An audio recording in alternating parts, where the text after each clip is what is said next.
Welcome to another Fit Bucks episode. On this podcast, we're going to be talking about the student loan grace period. If you are watching on YouTube, welcome there as well. Student loan grace period, what we're going to be talking about today. 1, what is it? 2, what is your number one goal during that time period? And 3, this little thing called accrued interest on your loan. Should you be paying it or not? You get this letter, right, saying, hey, you owe X amount in accrued interest. And people freak out. They're like, do I need to make this payment? Do I not? We're going to be touching on this in this podcast. So let's jump right into it. What is your student loan grace period? What do you need to know about it? First and foremost, in any new loan that you get, on federal loans, you have a 6-month grace period after graduation where you don't have to make a payment, okay? This is very important. You only get 1 grace period per loan, okay? So let's just say you're an undergrad, you graduated, you got a 6-month grace period. Let's just say you're a grad student. You could have done one of two things. If you went straight from undergrad to grad school and took no gap time, your undergrad loans still have a grace period. If you didn't, let's just say you went to undergrad, you worked for 2 years, and then you went and got your graduate degree, your undergrad loans do not get another grace period. Okay, now you don't have to freak out. You just have to plan that you're going to have to start making payments a month after you graduate. It doesn't necessarily mean you have to. You can ask to be put onto forbearance. Most of the time they'll do it for you. So you don't have to freak out, but just don't assume you don't have a monthly payment. Okay, make sure that you talk to your loan servicer and that you don't. We see it all the time. People are like, well, I have this grace period, so I'm getting these notices, but I don't need to make this payment. It must be a mistake. And they just let it go, and then you're in default. Don't want to do that, okay? So again, that's what the grace period is. You get 1 per federal loan, okay? Now that leads to the next goal, because all the time we get people to ask, should I start paying off my loan? Should I do this? Should I do this? Do none of that when you first graduate. Your first goal is to get that emergency fund, okay? Those of you that don't know what an emergency fund is, it's just looking at like your cost of living. So like rent, food, utilities.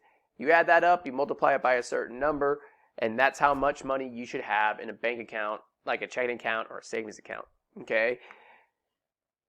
What's the right amount? This isn't an emergency fund podcast. It's a student loan grace period podcast. But just to have an emergency fund at FitBucks, we always say have a minimum of 3 months. Do you want to have more than that? Great. We have articles and blogs and all stuff about emergency funds. I'll definitely, link those in the notes as well as in the YouTube comments and whatnot. So check those out. But that is your number one goal. Get that emergency fund. Now, this is where it gets interesting, because now there's really 1 or 2 things that's going to happen during your grace period. Either A, you don't get your emergency fund. If that's the case during those 6 months, then you have to enter your student loan plan, make the minimum payments, and still get your emergency fund set up before you start really implementing a student loan strategy. Okay, that's first and foremost. Now, others of you, you'll get your job, you'll get your emergency fund, and let's just say that just takes you 2 months. That means you still got 4 more months in a grace period. Start implementing your strategy right away. That's going to be the next part of what we're talking about, is what type of strategy do you want to implement? Well, it depends if you go student loan forgiveness or if you're going on a payoff strategy. And you have to know that, because if you're going loan forgiveness, what you want to start doing is start saving for the tax. Okay, so that question of should I pay off the accrued interest during my grace period? No, leave it. Okay? Then start saving for the tax, let the interest capitalize onto the loan, and just start saving. Again, if you guys don't know what the tax liability is on the loan forgiveness plans or income-based repayment plans, I'll put some links in the notes as well, so that way you can read our guides and whatnot, so you know exactly what that is. Now, for others of you, and this is where the big question comes in about, do I pay off the accrued interest? You're asking that because you want to do a payoff strategy. Now, this is what we typically think about with the loan, where you make payments and you pay it off in like 5 to 10 years. You're trying to pay it off aggressively. And you get this notice saying, hey, you got this accrued interest, and if you don't pay it, it's going to capitalize. We get this all the time. People are like, what's going to happen? Am I going to be late? I can't afford it. It's like $5,000. It's like $10,000. I can't afford that. Like, what do I do? And it's like, you don't have to do anything. First of all, if you don't want to. If you don't pay off the accrued interest on your loans during your grace period, what happens is it's capitalized. Okay, so first and foremost, what is accrued interest? While you're in school, your loans are charged interest. And so you're not paying, so it gets added on to the loan. So you have how much you took out, and then you have accrued interest. Okay? Now what happens when you exit your grace period, they capitalize that interest. So what that means is while it's sitting in this bucket in school and it's accrued interest, you don't pay anything on it. You're not compounding interest on top of interest. Once you exit your grace period, they take that interest and they move it to your loan balance. Okay, so now it's $100,000 or whatever you took out for your loans plus the accrued interest. All of it's considered loan balance. Okay, which means it's all being charged interest on top of interest. Okay, that's what capitalization means. You can't stop it. It automatically happens. So people are like, well, I don't want it to cost me a lot, so I want to pay it off before it capitalizes. Okay, good thought, but you got to be more strategic about it. Okay, and I'm going to give you an example of how this works. But if you're going to start making payments during your grace period, you want to start targeting specific loans. Okay, so those of you that know, and again, I'll link to this article too, there's 2 efficient methods that you can do to pay off your loans. Either the high interest rate method, which is targeting your highest interest rate loans first, or the low balance method, which is just looking at whichever one's the lowest balance, that's the one you target. Now, there's pros and cons on those. Again, that's like a whole nother podcast episode. I'll link to an article that we have on that as well, but that's the 2 methods. Now, in this, I'm going to assume that you're doing the high interest rate method. Why? Because that always saves you the most money. Okay, so let's just hypothetically say, I'm going to give you an example of why this is effective.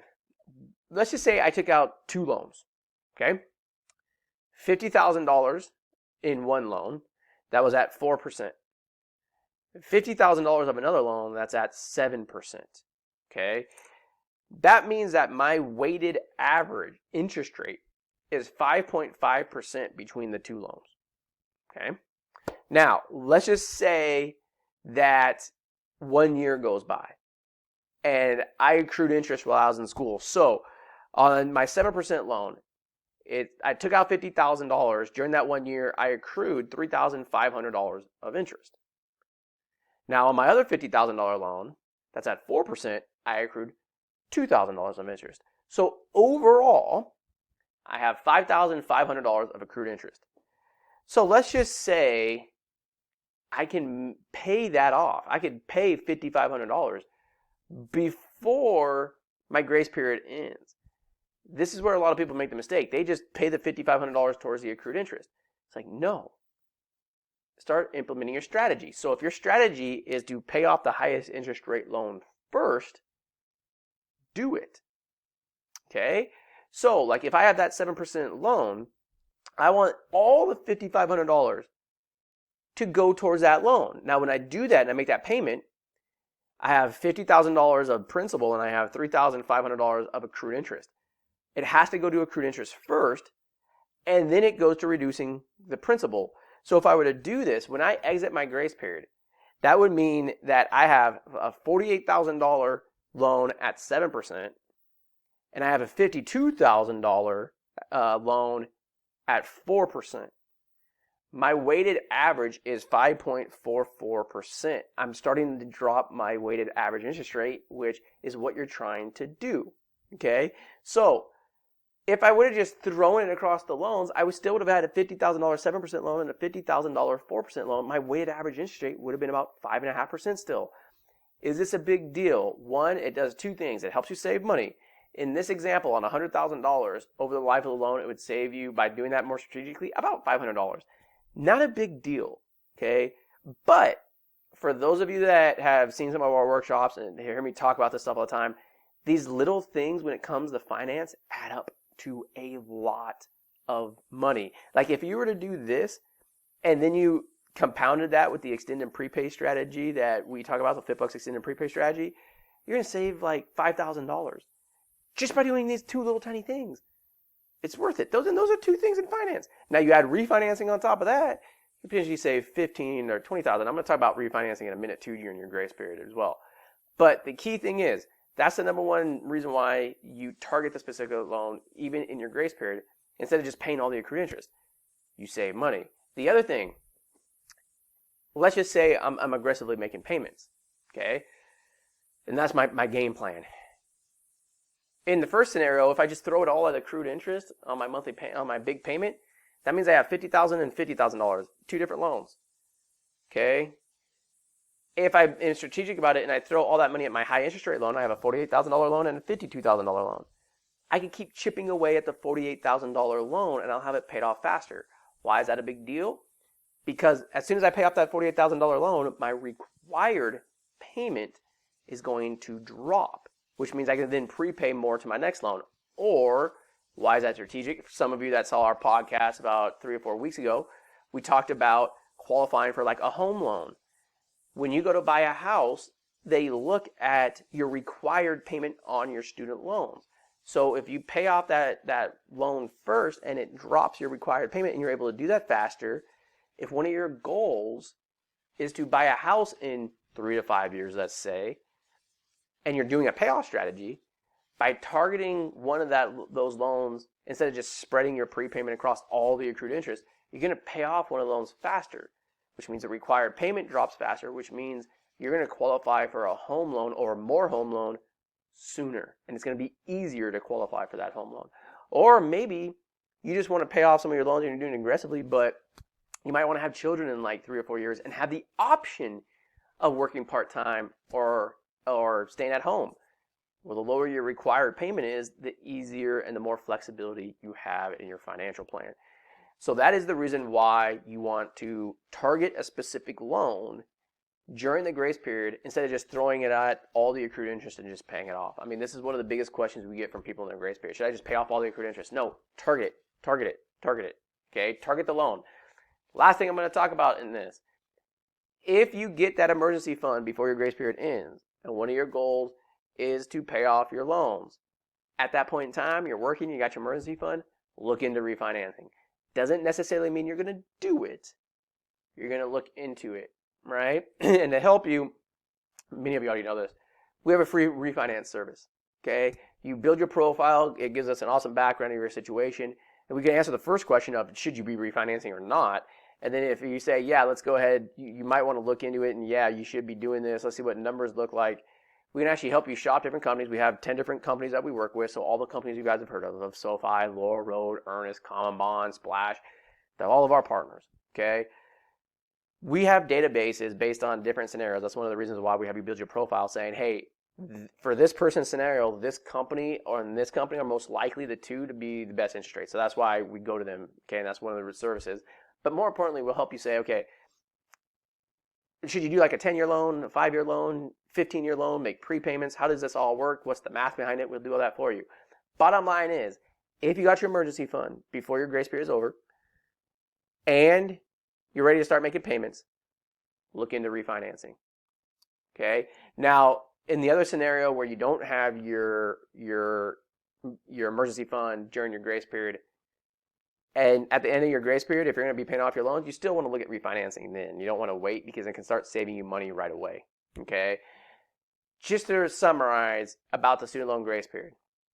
First and foremost, it's the 6 months post-graduation. You get one per loan where you don't have to make payments for 6 months. Okay? Your number one goal, the second thing you need to know about this grace period is your number one goal is your emergency fund. Okay? That's the first thing you have to get. The third thing that you need to know is if you save your emergency fund before your grace period ends, start implementing your student loan repayment strategy. If that's an income-driven repayment plan and you're saving for the tax, awesome. If it's that your payoff strategy, then start targeting the high interest rate loan with those payments, or start doing the low balance method. Okay. The fourth thing you need to know is as soon as you're ready to go, either you got your emergency fund before the grace period ends, or you're coming out of your grace period, schedule a call with us, go look at refinancing, see if it's right for you or not, and then go from there. And if you do these things, you're going to be leaps and bounds ahead. If you're a current student and you say, look, I want my emergency fund, that should be your goal as a student. Have that emergency fund before you graduate. That could be from side gigs, whatever it is. I even have some people, sometimes they take out a little bit more in loans just in case they need it during school, but if they don't, they use that for their emergency fund post-graduation. So as soon as they got their job, they got their income, let's go with the loans. They're ready to go. Okay, so anyways, as always, It's been fun. You guys got questions? Get a hold of us. Talk to you soon.